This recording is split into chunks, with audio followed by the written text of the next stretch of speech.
Hey guys, welcome to resource point. आज हम लोग डिस्कस करेंगे पीटी 365 जो कि हमारी इकॉनमी की है। तो काफ़ी टॉपिक हमारी कंप्लीट हो गई है। आज हम लोग स्टार्ट करेंगे स्टार्टअप इकोसिस्टम इन इंडिया के साथ। तो आई होप कि आप लोग पहले की भी सारे लेसन देख रहे होंगे क्योंकि काफ़ी इंपॉर्टेंट है सब। तो चलिए स्टार्ट करते हैं। न्यूज़ में इसलिए क्योंकि प्राइम मिनिस्टर के द्वारा अभी प्रारंभ स्टार्टअप इंडिया इंटरनेशनल समिट को इनॉग्रेट किया गया। तो अपने आप में ही ये सबमिट काफ़ी ज़्यादा इंपॉर्टेंट है। और जैसे कि आपको समझ में आ रहा है कि जब से मोदी जी आए हैं स्टार्टअप, एंटरप्रेन्योरशिप, इन सारी चीज़ों को बहुत ज़्यादा बढ़ावा दिया गया है। नहीं तो उससे पहले शायद ही कोई इन सारी चीज़ों के बारे में जानते थे। तो इसलिए स्टार्टअप काफ़ी इंपॉर्टेंट टॉपिक भी हो गया। प्रीवियस ईयर में भी आप मीन्स में देखे थे, प्रीलिम्स में देखते हो क्वेश्चंस आते ही है। तो आगे भी बनने के चांसेस इससे ज़्यादा से ज़्यादा है। तो स्टार्ट करने से पहले हम लोग कुछ क्वेश्चन आंसर देख लेते हैं। ये 2013 में ही पूछा गया है कि डिस्गाइज्ड अनएम्प्लॉयमेंट जनरली मीन्स, इसका क्या मतलब होता है। लार्ज नंबर ऑफ पीपल जो कि आज के डेट में अनएम्प्लॉयड है।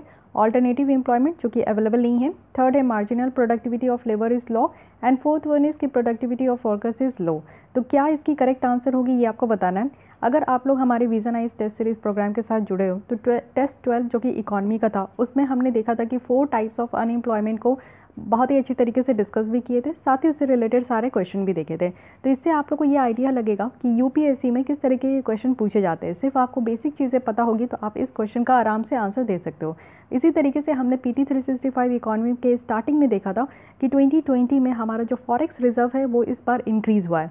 तो इसलिए यहाँ पे यूपीएससी में 2013 में पूछा गया कि इनमें से कौन से फॉलोइंग ग्रुप्स ऑफ आइटम है जो कि यहाँ पे इंडिया के फॉरेन एक्सचेंज रिजर्व में इंक्लूड किए जाते हैं। सो फर्स्ट है कि फॉरेन करेंसी एसेट, एसडीआर और लोन जो कि फॉरेन कंट्री से लेते हैं।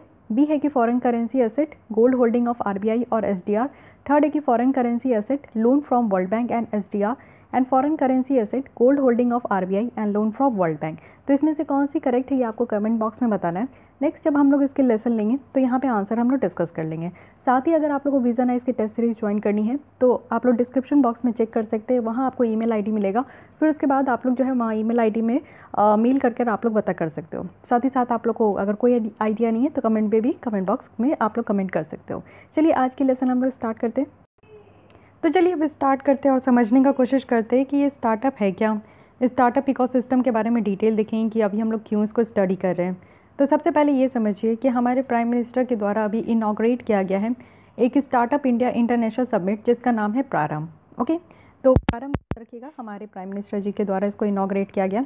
बट इससे पहले हम लोग ये देखेंगे कि स्टार्टअप कहते किसको है। फाइन, तो यहाँ पे 4 कैटेगरी है जिसमें अगर कोई भी कंपनी फिट हो जाती है तो उसे स्टार्टअप का दर्जा दे दिया जाता है। तो यहाँ पे स्टार्टअप होने के लिए पहले उसको कंपनी होनी चाहिए, प्राइवेट लिमिटेड कंपनी, साथ ही लिमिटेड लाइबिलिटी पार्टनरशिप या फिर रजिस्टर्ड पार्टनरशिप फर्म। तो ये 3 क्राइटेरिया है जिसके बेसिस में हम लोग कह सकते हैं कि कोई एक जो है वो स्टार्टअप कंपनी है। स्टार्टअप कहने का मतलब है कि स्टार्ट करना, कोई बिजनेस स्टार्ट करना, वो भी इनोवेशन के बेस्ड पे। सेकंड है कि कोई भी एंटिटी है उसको हम लोग कब स्टार्टअप कंसीडर करेंगे, तो तब स्टार्टअप कंसीडर करेंगे जब उसके 10 साल पूरे हो जाएंगे। और 10 साल पूरे हो जाएंगे विद एनुअल टर्नओवर जो कि 100 करोड़ से कम नहीं होना चाहिए प्रीवियस ईयर में। ठीक है।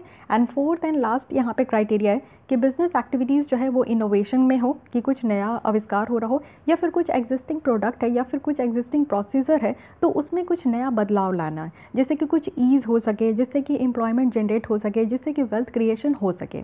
तो आपको पता है कि स्टार्टअप कहने का मतलब है कि यहाँ पे जॉब सीकर नहीं होते, यहाँ पे जॉब क्रिएटर होते हैं। तो जॉब को क्रिएट करना है वैसे हो कि ज़्यादा से ज़्यादा लोगों तक जो है इस स्टार्टअप को पहुँचाया जाए, जिससे कि लोग इसमें इंगेज हो और उनको एम्प्लॉयमेंट मिले, साथ ही ज़्यादा से ज़्यादा वेल्थ क्रिएट किया जा सके। So this is all about the startup. So basically startup क्या है, तो ये 4 क्राइटेरिया होते हैं। बट अब हम लोग देखते हैं कि यहाँ पे जो प्रारंभ हमारे द्वारा लाया गया है इसमें क्या क्या बातें रखी गई है। तो ये largest startup India international summit है जो कि गवर्नमेंट ऑफ इंडिया के द्वारा ऑर्गेनाइज़ किया गया और स्टार्टअप इंडिया इनिशिएटिव हमारे 2016 में लाया गया है। तब से प्रारंभ में एक्सपेक्ट किया जाता है कि जितने भी पॉलिसी मेकर्स होते हैं, इंडस्ट्री, एकेडमिया, इन्वेस्टर्स, स्टार्टअप्स और सारे स्टेक होल्डर्स जो कि डिफरेंट फील्ड से होते हैं, उन सबको एक कॉमन प्लेटफॉर्म में लाकर जोड़ना। ये ऑर्गेनाइज़ किया गया है हमारे यहाँ के department for promotion of industry and international trade के द्वारा, जो कि ministry of commerce and industry के अंदर आते हैं। 25 कंट्रीज़ या फिर मोर देन 200 ग्लोबल स्पीकर्स है, जिसमें कि आप देखो कि बिम्स्टेक के भी मेंबर यहाँ पे इंक्लूड हुए थे और इनऑग्रल इवेंट में वो पार्टिसिपेट किए थे। तो BIMSTEC stands for bay of Bengal initiative for multi sectoral technical and economic cooperation countries. तो यहाँ पे कौन कौन से कंट्रीज़ है, आइए इसके बारे में भी एक बार ध्यान दे देते हैं। तो बिम्स्टेक के बारे में आप लोग को कुछ बेसिक बातें पता होना चाहिए। जैसे बिम्स्टेक की जो फुल फॉर्म है वो है यहाँ पे bay of Bengal initiative for multi sectoral technical and economic cooperation. तो बे ऑफ बंगाल के चारों ओर जितनी कंट्री है वो इसके मेंबर नेशन है, 7 मेंबर कंट्रीज़ हैं। और यहाँ पे बे ऑफ बंगाल ये रीजन आता है, तो इसके चारों ओर कौन कौन सी कंट्री है? श्रीलंका, इंडिया, नेपाल, भूटान, बांग्लादेश, म्यांमार और थाईलैंड। तो जो भी इस बे ऑफ बंगाल रीजन को बॉर्डर करते हैं वो यहाँ पे इसके मेंबर कंट्रीज़ है। तो ये 7 है। फर्स्ट सबमिट कहाँ हुआ था? तो थाईलैंड में हुआ था। और जब भी आपका रिसेंट सबमिट होगा उसको आपको याद रखना है, और फर्स्ट सबमिट याद रखना है विच इज़ इंपॉर्टेंट। और फाउंड किया गया था 1997 में बैंकॉक डिक्लेरेशन के थ्रू। कुछ इंपॉर्टेंस देख लेते हैं। इंपॉर्टेंस अगर हम लोग बिम्स्टेक का देखें तो वर्ल्ड की पॉपुलेशन का ये 22% है। जीडीपी आप देखो तो $2.7 ट्रिलियन तक यहाँ पे कंट्रीब्यूट किया जाता है। और अगर हम लोग वर्ल्ड की ट्रेड गुड्स की देखें कि पूरे अगर वर्ल्ड का जो व्यापार होता है सामान का, उसका 1/4 जो है इस रीजन में आपको देखने को मिलेगा। एंड बिम्स्टेक की जो काम करने का यहाँ पे एरिया है वो 6 फोकस एरिया है। क्या क्या है? तो trade, technology, energy, transport, tourism and fisheries. तो इतनी बातें आप लोग को याद रखना है। तो आइए अब आगे बढ़ते हैं। तो अब फिर देखते कि यहाँ पे स्टार्टअप के बारे में क्या कहा जा रहा है। जो हमारे यहाँ के department of industrial policy and promotion है, जो कि ministry of commerce and industry के अंदर आते हैं, उनके द्वारा ये डिफाइन किया गया है कि स्टार्टअप एक एंटिटी होना चाहिए जो कि प्राइवेट लिमिटेड कंपनीज़, जो कि किस कानून के अंदर डिफाइंड हो? तो कंपनीज एक्ट 2013, रजिस्टर्ड हो पार्टनरशिप फर्म जैसा जो कि पार्टनरशिप एक्ट 1932 के तहत आता हो, रजिस्टर्ड हो लिमिटेड लाइबिलिटी पार्टनरशिप जो कि लिमिटेड लाइबिलिटी पार्टनरशिप एक्ट 2008 के तहत आता हो। साथ ही अगर देखें कि हमारे इंडिया में क्या इकोसिस्टम है, तो हम लोग 3rd लार्जेस्ट इकोसिस्टम है पूरे वर्ल्ड में। 38 यूनिकॉर्न है हमारे यहाँ। 15% year on year average growth देखने को मिलेगा। टेक्नोलॉजी सेंट्रिक स्टार्टअप्स जो है वो उसका ग्रोथ बहुत ज़्यादा देखने को मिलता है। लेकिन फिर भी हमारे यहाँ के स्टार्टअप्स जो है उस तरीके से ग्रो नहीं कर रहे हैं जैसा होना चाहिए था। तो क्या क्या चैलेंजेस इनके द्वारा फेस किया जा रहा है? सबसे पहला है कि फ़ंड रेज़ करने में इनको काफ़ी ज़्यादा प्रॉब्लम देखने को मिल रही है। रेवेन्यू इस कदर इनका जनरेट नहीं हो पा रहा है। ब्यूरोक्रेटिक हर्डल्स देखने को मिलता है इनके काम में और प्रोसीजर में। साथ ही इनएडिक्वेटिंग सपोर्टिंग इंफ्रास्ट्रक्चर है, हमारे यहाँ इंफ्रास्ट्रक्चर की भी कमी है जो कि स्टार्टअप में भी देखने को मिलता है। साथ ही lack of membership and support है। So these are some challenges जो कि आज की डेट में हमारे यहाँ स्टार्टअप्स जो है फेस कर रहे हैं। तो कैसे हम लोग स्टार्टअप इंडिया इनिशिएटिव का जो एम है कि जो भी एड्रेसेस हो रही जो भी चैलेंजेस है उसको एड्रेस करना है और हमारे यहाँ के जो स्टार्टअप्स हैं उनको इनकरेज करना है। तो 2016 में ये लाया गया था स्टार्टअप इंडिया, एक फ्लैगशिप इनिशिएटिव है, यानी कि बहुत बड़ा इनिशिएटिव ये गवर्नमेंट ऑफ इंडिया का लाया गया था, जिसमें जो प्रॉब्लम है ये 3 प्रॉब्लम यहाँ पे देखने को मिल रहा है। इन 3 प्रॉब्लम का सोल्यूशन यहाँ पे करना है और 5 ईयर की कंप्लीट हो चुकी है। 2016 से 2021 में है हम लोग। तो इसकी जो कंट्रीब्यूशन है स्टार्टअप इकोसिस्टम में वो इस तरीके से आप लोग देख सकते हो कि अगर हम लोग इंडियन रुपीज़ में देखें तो 33,000 करोड़ जो है वो कमिट किया गया है गवर्नमेंट के द्वारा, वो भी 47 वेंचर कैपिटल फर्म्स के साथ। और सिमिलर अमाउंट जो है ये आपका ऑलरेडी इन्वेस्ट किया गया है 323 स्टार्टअप्स में और फंड ऑफ फंड कॉर्पस के साथ, जो कि यहाँ पे मैनेज किया जाता है स्टार्टअप के द्वारा। और ये इन्वेस्ट इंडिया है। तो इन्वेस्ट इंडिया मेनली आप लोग देखो कि इन्वेस्ट करने के लिए यहाँ पे लाया गया है, डिफरेंट फील्ड में इन्वेस्ट किया जाता है। जैसे MSME सेक्टर में इन्वेस्ट किया गया है इनके द्वारा, ये आपका खेलो इंडिया प्रोग्राम में इन्वेस्ट किया गया, स्टार्टअप इंडिया प्रोग्राम में इन्वेस्ट किया गया। तो इन्वेस्ट इंडिया के थ्रू जो है यहाँ पर काफ़ी इन्वेस्टमेंट किया गया है। गवर्नमेंट स्टार्टअप की अगर देखें, स्टार्टअप इंडिया जो है ये ग्लोबल मार्केट एक्सेस करने के लिए रेडी है। नॉलेज फॉर इंडियन स्टार्टअप्स भी है यहाँ पे। बायलैटरल गवर्नमेंट कोलैबोरेशन भी देखने को मिलता है कि हम लोग डिफरेंट कंट्रीज़ के साथ कोलैब भी किए, जैसे Russia, south Korea, Portugal, Japan, Netherlands, UK, Sweden. तो ये सारे कुछ ऐसे कंट्रीज़ हैं जिनके साथ मिलकर हम लोग जो है ग्लोबल मार्केट को एक्सेस करते हैं और अपनी नॉलेज को भी शेयर करते हैं। 3 प्रोलॉन्ग्ड स्ट्रैटेजी क्या क्या है स्टार्टअप का, ये समझिए। सबसे पहले हैंड होल्डिंग है, सेकंड है फंडिंग या फिर इंसेंटिव्स, थर्ड है incubation. So what are these things? तो पहले समझने की कोशिश करते हैं कि हैंड होल्डिंग है क्या। हैंड होल्डिंग में अगर हम लोग देखें तो लीगल सपोर्ट की ज़रूरत होती है। इट मीन्स कि सेल्फ सर्टिफिकेशंस होना चाहिए यहाँ पे, और कंप्लायंस है 9 इन्वायरमेंटल और लेबर लॉज का। इट मीन्स कि जितने भी लेबर लॉज है यहाँ पे मोस्टली यहाँ पे 9 कहा जा रहा है, और इन्वायरमेंटल का जो कानून है वो यहाँ पे अप्लाई किया जाता है। और सेल्फ सर्टिफिकेशन यहाँ पे स्टार्टअप इंडिया के द्वारा यहाँ पे दिया जाता है, जो कि एक या तो मोबाइल ऐप को इस्तेमाल करके मिल सकता है या तो पोर्टल को इस्तेमाल करके मिल सकता है। तो ये चीज़ें हैं लीगल सपोर्ट में। यहाँ पे आप लोग देखो कि इंटेलेक्चुअल प्रॉपर्टी राइट है। इट मीन्स कि अगर अपने बुद्धिमत्ता का इस्तेमाल करके कोई अगर बिजनेस स्टार्ट कर रहे हैं कुछ न्यू इनोवेशन पे, तो उनका यहाँ पे क्या है कि fast track startup patent application होगा। इट मीन्स कि आप समझिए कि कोई एक स्टार्टअप खड़ा हो गया और वो कह रहे हैं कि वैक्सीन वो प्रोड्यूस करेंगे, वैक्सीन मैन्युफैक्चर करेंगे हमारे कोरोना वायरस के लिए, तो वो कुछ नया करेंगे। अभी तक आप जस्ट इमेजिन कीजिए कि कोई भी वैक्सीन हमारे यहाँ नहीं आया, वो नए वैक्सीन को जो है मैन्युफैक्चर करना चाहते हैं, तो ये हमारे यहाँ नया होगा। तो इसके लिए क्या होगा कि यहाँ पे फास्ट ट्रैक यहाँ पे पेटेंट उनको दिया जाएगा। पेटेंट कहने का मतलब है कि मालिकाना अधिकार दिया जाता है कि हाँ, आपके ऊपर ये हक बनता है कि आप कुछ नया इनोवेट कर रहे हैं, तो उसके लिए आप कितना पैसा लगा सकते हैं मार्केट में जब वो प्रोडक्ट आएगा, तो ये आपके ऊपर डिपेंड करता है। क्योंकि अगर कोई भी कंपनी, कोई भी अगर लोग जो है अपनी तरफ से अगर कुछ भी इनोवेट करते हैं, तो ऑब्वियस है कि उनका टाइम जाता है, उनका मनी जाता है, तो उस हिसाब से वो उस प्रोडक्ट की जो है वैल्यू लगा सकते हैं। तो यहाँ पे पेटेंट एप्लीकेशन उनको तुरंत मिलना है। साथ ही साथ जो है पैनल ऑफ फैसिलिटेटर्स हैं जो कि असिस्ट करेंगे आईपी एप्लीकेशंस कॉस्ट को फिल करने में। 80% रिबेट भी मिलेगा अगर पेटेंट के लिए वो फिल भी करते हैं एप्लीकेशन, तो पेटेंट फाइल होने के बाद जो है उनको 80% जो है रिबेट भी मिलेगा। ये भी इनके लिए यहाँ पे फैसिलिटी रखी गई है। एग्जिट प्रोसेस भी है, यानी कि इसके हिसाब से अगर देखो, as per insolvency and bankruptcy code 2015 जो लाया गया है, इट मीन्स कि कोई अगर स्टार्टअप है वो कुछ इनोवेट कर रहे हैं और उनका जो है बिज़नेस घाटे में जा रहा है, तो ऐसा है कि वो बाहर भी निकल सकते हैं। 90 डेज़ का यहाँ पे पीरियड है और वो अपनी जो कंपनी है या फिर कोई बिज़नेस है उसको वाइंड अप भी कर सकते हैं, बंद भी कर सकते हैं, अगर उनको लगता है कि उस हिसाब से उनको फ़ायदा नहीं हो रहा है। तो एक प्रॉपर एग्जिट प्रोसेस भी यहाँ पर रखा गया है। तो हो गया ये तो पहली बात। सेकंड, अगर हम लोग देखें तो फंडिंग और इंसेंटिव्स की बात की जाती है, तो कहा जा रहा है कि यहाँ पे फंड ऑफ फंड्स है।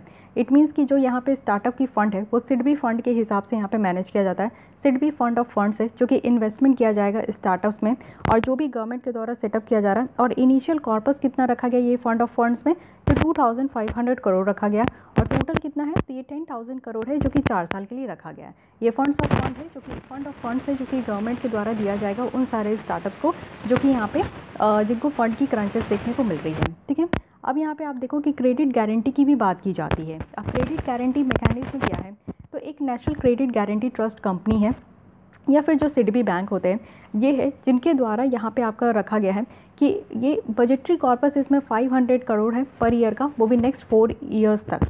इट मीन्स कि क्रेडिट गारंटी किया जाएगा यहाँ पे कि हर एक साल जो है यहाँ पे कुछ ना कुछ क्रेडिट होते रहेंगे, और ये चीज़ें किसके द्वारा देखा जाएगा, तो सिडबी के द्वारा या फिर यहाँ पे जो national credit guarantee trust company है उनके द्वारा।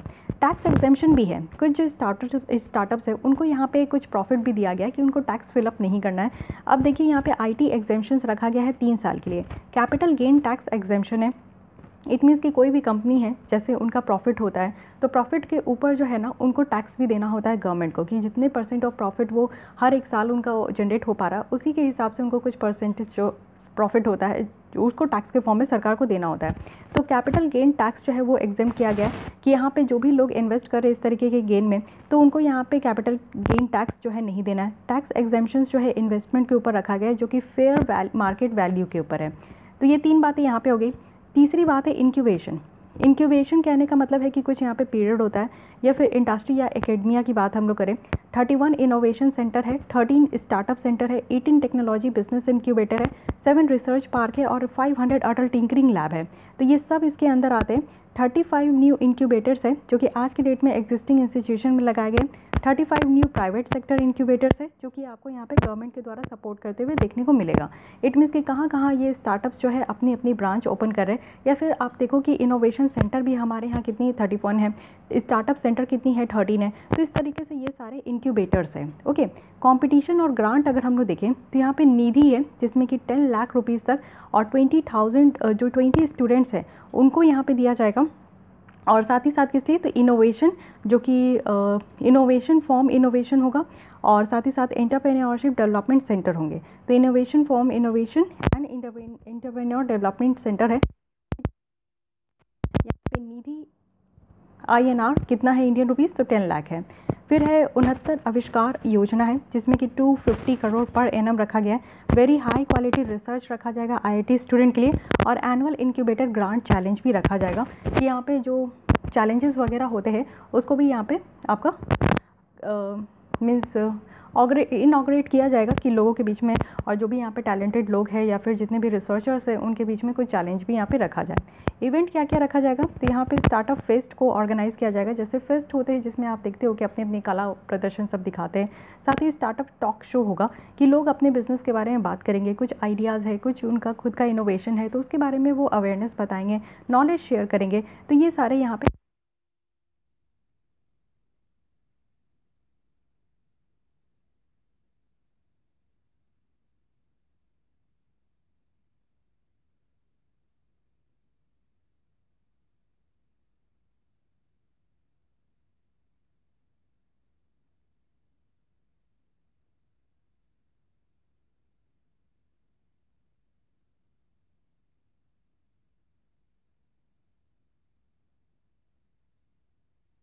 करोड़ का बिजनेस भी करती है।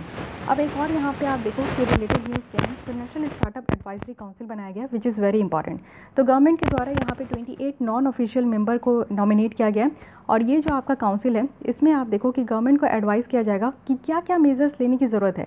हमारे यहाँ जो एक अच्छा खासा स्ट्रॉन्ग इकोसिस्टम हो उसके लिए स्टार्टअप्स वगैरह या फिर एंटरप्रेन्योरशिप के लिए एक इकोसिस्टम होना चाहिए ना, तो उसके लिए क्या क्या मेजर्स लेने की ज़रूरत है ये काउंसिल गवर्नमेंट को एडवाइस करेगी। कंपोजिशन क्या है, कौन कौन होंगे इस काउंसिल में, तो चेयरमैन होंगे जो कि union minister for commerce and industry होंगे। एक्स ऑफिसियो मेंबर होंगे जैसे कि यहाँ पे कंसर्न मिनिस्ट्रीज़ और डिपार्टमेंट ऑर्गेनाइजेशन के नॉमिनी होंगे। नॉन ऑफिशियल मेंबर कौन होंगे, तो यहाँ पे सेंट्रल गवर्नमेंट के द्वारा नॉमिनेट किए जाएंगे, वो भी बहुत सारे कैटेगरीज से, जैसे कि सक्सेसफुल जो स्टार्टअप्स के लिए के फाउंडर है उनको भी यहाँ पे रखा जाएगा नॉन ऑफिशियल मेंबर्स के, और वो भी 2 साल के लिए। तो ये भी आप याद रख सकते हो, काफ़ी इंपॉर्टेंट है। काउंसिल के बारे में डायरेक्टली क्वेश्चन अराइज हो जाते तो स्टेटमेंट यहीं से बन जाते, तो इसको 2-3 पॉइंट आपको याद रखना है। अब आगे बढ़ते हैं और देखते हैं कि नेक्स्ट आर्टिकल क्या है। तो स्टार्टअप से रिलेटेड है कि यहाँ पे स्टेट को स्टार्टअप इकोसिस्टम रैंकिंग मिला है कि किस जो स्टेट है, किस राज्य में जो है अच्छा खासा एक इकोसिस्टम इन्वायरमेंट है, कहाँ पे जो है किस तरीके के राज्य को कैसा यहाँ पे रैंकिंग मिला है। तो सबसे पहले ये ध्यान रखिएगा कि हमारे यहाँ के जो department for promotion of industry and internal trade है, इनके द्वारा ये कंडक्ट किया गया है, एक रिपोर्ट यहाँ पे लाई गई है, रैंकिंग यहाँ पे दिया गया है। तो सबसे पहले यहाँ पे समझते हैं कि जो स्टेट स्टार्टअप रैंकिंग फ्रेमवर्क 2019 है इसमें क्या क्या बातें रखी गई है। टोटल यहाँ पे 22 स्टेट है और 3 यूनियन टेरिटरीज है जो कि इस एक्सरसाइज में पार्टिसिपेट करते हैं। टोटल आज की डेट में हमारे यहाँ 28 राज्य और 8 यूनियन टेरिटरी है, उसमें से 22 राज्य और 3 यूनियन टेरिटरीज यहाँ पे पार्टिसिपेट कर रहे हैं। 7 ब्रॉड रिफॉर्म एरिया रखा गया है जिसमें कि 30 एक्शन पॉइंट है, जिसमें कि यहाँ पे देखने को मिलेगा कि कौन कौन से स्टार्टअप है जिनको इंस्टीट्यूशनल सपोर्ट मिल रहा है, उनकी कंप्लाइंस बहुत ईज़ है, रिलैक्स है, public procurement norms, incubation support उनको मिल रहा है। तो ये सारे डिफरेंट यहाँ पे आपको 30 एक्शन पॉइंट देखने को मिलेंगे जहाँ पे देखा जाएगा। साथ ही साथ आप देखो कि 2 कैटेगरी यहाँ पे रखा जाएगा रैंकिंग करने के लिए, कैटेगरी एक्स है, कैटेगरी वाई है। तो कैटेगरी एक्स में वो सारे अदर स्टेट और यूनियन टेरिटरी ऑफ दिल्ली होंगे और कैटेगरी वाई में यूनियन टेरिटरी एक्सेप्ट दिल्ली और सारे स्टेट जो कि नॉर्थ ईस्ट इंडिया के होंगे, लेकिन यहाँ पे आसाम इंक्लूड नहीं है। तो ये चीज़ें याद रखनी है कि union territory of Delhi x में है लेकिन वाई में यूनियन टेरिटरी ऑफ दिल्ली नहीं है, उसके अलावा और भी यूनियन टेरिटरी इंक्लूड है और साथ ही साथ नॉर्थ ईस्ट के स्टेट इंक्लूड है लेकिन आसाम को छोड़ के। रैंकिंग के लिए आप देखोगे तो स्टेट्स को यहाँ पे 5 कैटेगरी में क्लासीफाई किया गया है। पहले देखा जाएगा कि बेस्ट परफॉर्मर कौन है, टॉप परफॉर्मर कौन है, लीडर कौन है, एस्पायरिंग लीडर कौन है और इमर्जिंग स्टार्टअप इकोसिस्टम कौन है। तो सबसे पहले आपको बस एक एक स्टेट का नाम याद रखना है। अगर एक्स में देखें इट मीन्स कि सारे अदर राज्य और यूनियन टेरिटरी ऑफ दिल्ली, तो इसमें गुजरात है जो कि बेस्ट परफॉर्मर है और टॉप परफॉर्मर में कर्नाटक और केरल है। ठीक है, कैटेगरी वाई में है जो कि अगर हम लोग नॉर्थ ईस्ट से देखें और साथ ही साथ यूनियन टेरिटरी भी देखें तो अंडमान एंड निकोबार आइलैंड है और यूनियन टेरिटरी कौन है, तो यहाँ पे छत्तीसगढ़ है। ठीक है, बेस्ट परफॉर्मर में अंडमान एंड निकोबार है और लीडर में छत्तीसगढ़ है। तो इस तरीके से हल्का फुल्का आइडिया रखिएगा। लीडर अगर हम लोग 7 रिफॉर्म एरिया में देखें तो कर्नाटक है जो कि बहुत अच्छे तरीके से रिफॉर्म लेकर आ रहे हैं, institutional leader, regulatory change champion, procurement leader में। गुजरात है जो कि यहाँ पे रिफॉर्म लेकर आया है, incubation hub, awareness and outreach champion, ये सारे। और बिहार जो है वो रिफॉर्म लेकर आया है सीडिंग इनोवेशन लीडर्स में। तो ये सारे यहाँ पे आप देख सकते हो कि काफ़ी अच्छा खासा यहाँ पे राज्यों का परफॉर्मेंस रहा है, तो इसको भी आप लोग ध्यान में रख सकते हो। नेक्स्ट आते हैं नेशनल स्टार्टअप अवार्ड 2020। तो इसमें भी ये सेम ही जितने भी स्टार्टअप के बारे में बात आएगा तो हमारे यहाँ के एक ही डिपार्टमेंट है, department for promotion of industry and internal trade, ये याद रखना है। इनके द्वारा पहला यहाँ पे नेशनल स्टार्टअप अवार्ड लेकर आया गया, तो ये फर्स्ट टाइम है इसलिए काफ़ी इंपॉर्टेंट हो जाता है। अब ये नेशनल स्टार्टअप अवार्ड है जो कि स्टार्टअप इंडिया के द्वारा ऑर्गेनाइज़ किया जाएगा और यहाँ पे मेन एम है कि हमारे यहाँ एक अच्छा खासा स्ट्रॉन्ग इकोसिस्टम हो जिसमें कि स्टार्टअप कंपनीज़ और जो इनोवेशन है वो निकल कर आए। देखिए, जब अवार्ड मिलता है, जब आपको आपके काम के लिए प्रेज़ किया जाता है तो ये बिल्कुल ऑटोमेटिक चीज़ है, नेचुरल है कि आपको बहुत अच्छा लगेगा।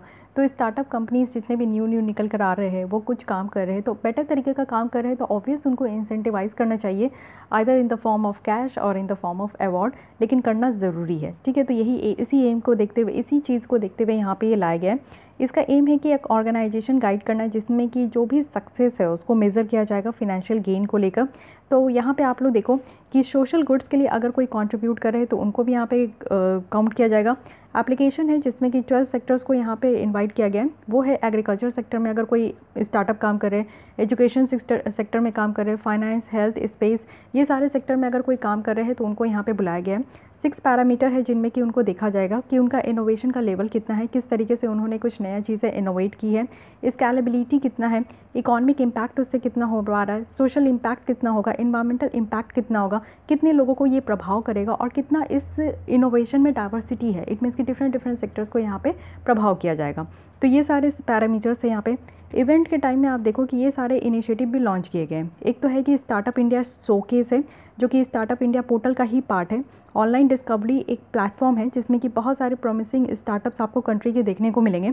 इससे क्या होगा ना कि आइडिया मिलेगा, हमारे यहाँ जो इंडस्ट्री है, इन्वेस्टर्स है, पब्लिक अथॉरिटीज़ हैं, उनको यहाँ पे स्टार्टअप्स के साथ कनेक्ट करने में और कांटेक्ट करने में काफ़ी ज़्यादा हेल्पफुल मिलेगा। ब्लॉकचेन बेस्ड यहाँ पे सर्टिफिकेट वेरिफिकेशन सिस्टम भी है जिससे कि इंस्टेंट वेरीफाई भी किया जाएगा। और अगर सर्टिफिकेशन ऑफ रिकॉग्निशंस यहाँ पे देना है इस डिपार्टमेंट के द्वारा, जो कि यहाँ पे department for promotion of industry and internal trade है, तो उनके द्वारा भी यहाँ पे आसानी से सर्टिफिकेशन ऑफ रिकॉग्निशंस स्टार्टअप्स को प्रोवाइड की जाएगी। तो ये सारी बातें हैं यहाँ पे नेशनल स्टार्टअप अवार्ड 2020 के अंदर। अब आते हैं नीति आयोग के द्वारा रिलीज़ किया गया है एक सेकंड एडिशन जिसमें कि इंडिया इनोवेशन इंडेक्स 2020 है। तो अब जहाँ पे नीति आयोग है वो बहुत इंपॉर्टेंट हो जाता है हमारे एग्जाम पॉइंट ऑफ व्यू से। तो इनके द्वारा एक इंडिया इनोवेशन इंडेक्स लाया जाता है जिसमें कि देखा जाता है कि हमारे इंडिया में किस तरीके से इनोवेशन सेक्टर में काम हो रहा है। तो यहाँ पर देखिए कि इनोवेशन इनपुट्स में अनेबलर कौन कौन है। तो इन्वेस्टमेंट है, नॉलेज वर्कर्स है, ह्यूमन कैपिटल है, बिजनेस इन्वायरमेंट है, सेफ्टी एंड लीगल इन्वायरमेंट है। इनोवेशन आउटपुट परफॉर्मेंस क्या क्या है, तो नॉलेज आउटपुट कितना है, नॉलेज डिफ्यूजन कितना है, तो ये सारे बेसिस यहाँ पे देखने को मिल रहा है। इंडिया का ऑब्जेक्टिव यही है कि इनोवेशन कैपेसिटी बढ़ानी है, परफॉर्मेंस देखना है हर एक राज्य और यूनियन टेरिटरीज़ का, साथ ही साथ उनको एम्पावर करना है कि सही तरीके से वो जो अपने यहाँ इनोवेशन पॉलिसी है उसको इम्प्रूव करे और साथ ही साथ उनके अंदर क्या क्या स्ट्रेंथ और क्या क्या वीकनेसेस है उसको भी फाइंड आउट करें। इनोवेशन क्या होता है, इनोवेशन कहने का मतलब है कि कुछ भी नया करना, क्रिएशन, क्रिएटिविटी कहते हैं ना कि अरे यार इसने ये चीज़ को क्रिएट कर, इस चीज़ को बनाकर एकदम नया क्रिएटिविटी कर दिया। तो कुछ क्रिएशन, कुछ डेवलपमेंट या फिर कुछ न्यू, जो भी न्यू प्रोडक्ट को बनाना या फिर प्रोसेस लेकर आना, कोई सर्विस है उस तरीके से कोई सर्विस प्रोवाइड करना। बस एम यही होता है ना कि एक तरीके का जो काम हो रहा है उससे जो भी इनोवेशन हो रहा है उससे आम लोगों की ज़िंदगी में, इन्वायरमेंट में एक आसानी आ जाए, एक ईज़ हो जाए। ठीक है, इशू आइडेंटिफाई किया जाता है नेशनल लेवल पे और स्टेट लेवल पे। रीजनल इम्बैलेंस यहाँ पे देखने को मिलेगा, तो मेन है नेशनल लेवल पे देखने को मिलेगा, स्टेट लेवल पे है। और साथ ही साथ सजेशन क्या है कि सो केस बेस्ट प्रैक्टिसेस यहाँ पे देखने को मिलेगा। कोऑपरेटिव फेडरलिज्म है, इसके अंदर देखने को मिलेगा कि बेस्ट प्रैक्टिसेस ऑब्जर्व की जाएगी कि राज्य जो है वो किस तरीके से काम कर रहे हैं और फोकस किया जाएगा स्टेट स्पेसिफिक पॉलिसीज़ में भी। साथ ही इसी के साथ आप देखो कि ग्लोबल इनोवेशन इंडेक्स भी है जो कि पब्लिश किया जाता है वर्ल्ड इंटेलेक्चुअल प्रॉपर्टी ऑर्गेनाइजेशन के द्वारा, जिसको वीपो कहते हैं। तो यहाँ पे इंडिया की रैंक कितनी है, तो 2020 में 48 रैंक थी। तो नॉट यहाँ पे हमारी रैंक इतनी भी पुअर नहीं है, काफ़ी बेटर मानी जाती है कि इनोवेशन के क्षेत्र में हम लोग बढ़ते जा रहे हैं। तो आप लोग अगर नेशनल लेवल पे देखोगे तो ये नीति आयोग के द्वारा इंडिया इनोवेशन इंडेक्स लाया जाता है, वही अगर ग्लोबल लेवल पे देखोगे तो ग्लोबल इनोवेशन इंडेक्स लाया जाता है। ठीक है, अब बेस्ट परफॉर्मर भी देख लीजिए। तो सबसे पहले कर्नाटक हैं जिनकी इनको स्कोर यहाँ पे 42.5 है। अगर आप लोग इस 10 राज्यों में से आते हो तो आपको अपनी स्कोर भी याद कर लेनी है, क्योंकि स्टेट पीसीएस में ये पूछा जा सकता है या फिर इंटरव्यू वगैरह में भी आपसे पूछ लिया जा सकता है। ठीक है, इससे रिलेटेड न्यूज़ हम लोग देख लेते हैं कि इंडिया की अगर हम लोग रैंक देखें तो काफ़ी इम्प्रूव हुआ है ग्लोबल इनोवेशन इंडेक्स में, 48 में आ चुके हैं और लास्ट 2019 में हम लोग 52 पोजीशन में थे। तो ग्लोबल इनोवेशन इंडेक्स की बात करें तो ये विपो के द्वारा डेवलप किया जाता है। साथ ही साथ यहाँ पे कुछ यूनिवर्सिटीज़ हैं जैसे कि इंस्टीट्यूट है और कॉर्नेल यूनिवर्सिटी है। इनका मेजर्स यही होता है कि इनोवेट करना है कैपेसिटी और आउटपुट देखना है 131 इकोनॉमीज़ का। 80 इंडिकेटर इसके अंदर होता है, तो रटने की और याद करने की कोशिश मत कीजिएगा 80 इंडिकेटर। साथ ही यूके के द्वारा लॉन्च किया गया है euro 3 million innovation challenge fund in India, तो काफ़ी इंपॉर्टेंट है। इस फंड का एम है कि यहाँ पे जो साइंटिस्ट है हमारे एकेडमिया या इंडस्ट्री में, उनको सपोर्ट करना है कि कोविड-19 पैंडेमिक से जो प्रॉब्लम अराइज हो रही है उसको वो टैकल कर सके। साथ ही साथ क्लाइमेट चेंज की भी जो इशू है ना उसको भी टैकल करने के लिए हमें जो है यहाँ पे 3 euro million innovation challenge fund यहाँ पे दिया गया है। ग्रांट जो इस तरीके का फंड है वो हमारा टेक पार्टनरशिप का एक पार्ट भी है, जो कि टेक क्लस्टर हम लोग इसको कहते हैं। टेक क्लस्टर से क्या होगा कि हमारे जो इंडियन टेक क्लस्टर्स का जो डेवलपमेंट है उसको सपोर्ट दिया जाएगा। तो इस तरीके से आप लोग समझ सकते हो। तो एक यूके के द्वारा इस तरीके का हमें हेल्प किया जा रहा है, तो ये भी आपको ध्यान रखना है। अब कुछ की कॉन्सेप्ट और एंटिटीज़ देख लेते हैं जितने भी न्यूज़ में थे। तो सबसे पहला है यहाँ पे national database of unorganised worker. तो ये पहली बार ऐसा नेशनल डेटाबेस है अनऑर्गेनाइज सेक्टर का। अनऑर्गेनाइज सेक्टर ऐसे सेक्टर जहाँ पे वर्किंग आवर फिक्स नहीं है, हॉलीडे फिक्स नहीं है, पेंशन फिक्स नहीं है, सोशल सिक्योरिटी जो स्कीम्स है वो इन सबको बहुत बेटर तरीके से अवेलेबल नहीं हो पाता है। तो ऐसे सेक्टर को हम लोग अनऑर्गेनाइज सेक्टर कहते हैं, जिसमें कि माइग्रेंट वर्कर इंक्लूड होते हैं। इनका एम यही है कि एक अच्छा खासा प्लेटफॉर्म प्रोवाइड करना है वर्कर्स के लिए, एम्प्लॉयर्स के लिए और सरकार के लिए भी, जिससे कि वो जो स्पेसिफिक प्रोग्राम है इस तरीके के लेबरर्स के लिए वो बेटर तरीके से इम्प्लीमेंट कर सके। साथ ही ministry of labour and employment है जो कि इस तरीके की ये जो नेशनल डेटाबेस है उसको डेवलप करेंगे, और यहाँ पे आधार के साथ, तो जिनका भी आधार कार्ड होगा उसके साथ लिंक करके इसको डेवलप किया जाएगा।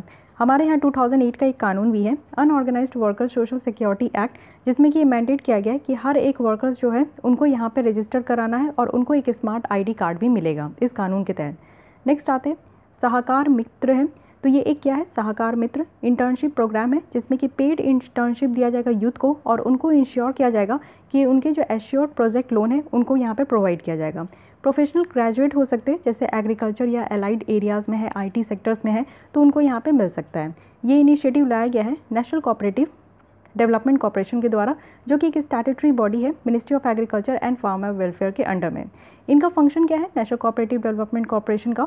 तो इनका फंक्शन है कि एग्रीकल्चर प्रोड्यूस को एक्सपोर्ट इंपोर्ट करना, इसको स्टोर करना, मार्केट करना, प्रोसेस करना, प्रोडक्शन करना, साथ ही प्लान करना, प्रमोट करना, फाइनेंसिंग प्रोग्राम लेकर आना प्रोडक्शन के लिए। तो ये सब एग्रीकल्चर से रिलेटेड यहाँ पे काम करते हैं नेशनल कोऑपरेटिव डेवलपमेंट कॉर्पोरेशंस के अंदर। ठीक है, तो सहकार मित्र क्या है, एक ये मित्र है, एक इंटर्नशिप प्रोग्राम है जो कि यहाँ पे यूथ को दिया जाएगा और पेड इंटर्नशिप है, यानी कि वो काम करेंगे। जैसे प्रैक्टिस इंटर्नशिप कहने का क्या मतलब होता है, 4 साल MBBS पढ़ने के बाद जो प्रैक्टिस करते हैं 1 साल, तो वो इंटर्नशिप होता है, लेकिन अब वो पेड इंटर्नशिप होगा, उनको यहाँ पे उनकी इनकम भी दी जाएगी। युवा है, व्हाट इज़ युवा? युवा एक मल्टी स्टेक होल्डर प्लेटफॉर्म है जिसका एम है कि यंग पीपल्स को यहाँ पे प्रिपेयर करना है कि एजुकेशन से उनको ट्रांजिशंस कर सके, लर्निंग उनको प्रोवाइड कर सके और लर्निंग भी सिखाना इस तरीके से कि कुछ वो प्रोडक्टिव काम कर सके। ठीक है, और साथ ही साथ recently ministry of youth affairs और स्पोर्ट एंड युवा जो है इनके द्वारा एक साइन किया गया है पार्टनरशिप, जिसमें कि हमारे जितने भी यंग लोग हैं ना उनको एम्पावर किया जाएगा। तो बस ये चीज़ें याद रखनी है। नेक्स्ट आते हैं entrepreneurship development institute of India. तो ये एक autonomous not for profit institute है जो कि 1983 में इसको सेटअप किया गया था।